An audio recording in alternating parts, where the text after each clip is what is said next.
Let's go to New England. Can they lure somebody in? Okay, a lot of fishing, a lot of like lobster, a lot of stuff going on up there in the Northeast. Can they lure some stars to Foxboro? Look at this cap space. Oh my gosh, 120 million, just under that to play with. By far the most of anyone in the league. Eliot Wolf, Mike Vrabel, go all in. You have a talented, stud young quarterback. I couldn't like him more.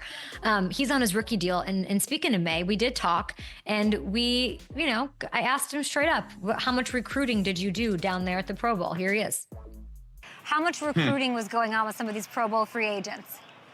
No, I definitely think a little bit. I definitely get to know some of the guys, get to know, tell them a little bit about Boston, about Foxboro, about Gillette a little bit, tell them about the fan base. I think, it's definitely time to get to know some guys and, let them know that, the Pats, got some things to make some moves this offseason.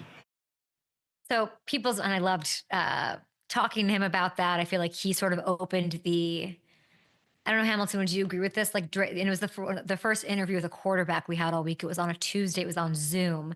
But I think he opened the can of worms for what was a recruiting week among these quarterbacks. Oh, absolutely. It was, yeah. It turned into media row as a free-for-all for trying to lure talented veterans to your teams. And yeah, I think Drake definitely set the stage. You like him?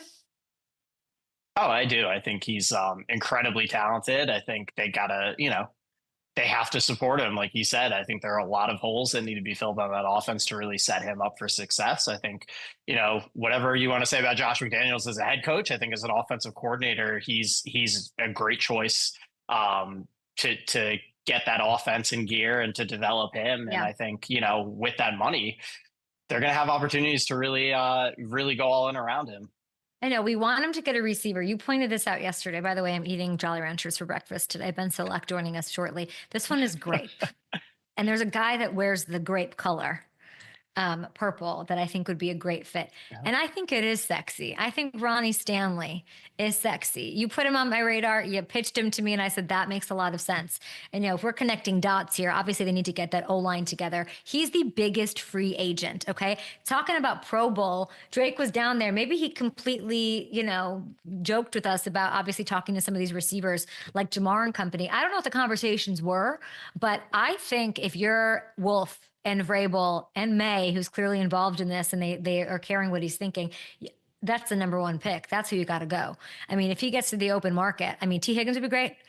Nothing else will matter. As we saw in the Super Bowl, how great your quarterback is, nothing matters. And I think he'll totally transform the O-line. So he's the piece they need. It's an exciting time for Pats fans. They had money last year. They didn't spend it. We were living in the Mayo time where he didn't even handle the talking about the money super well. I'm excited to see. And this is a huge month for March. And of course, our segment producer, Cal Filson, who just loves those Patriots. All right.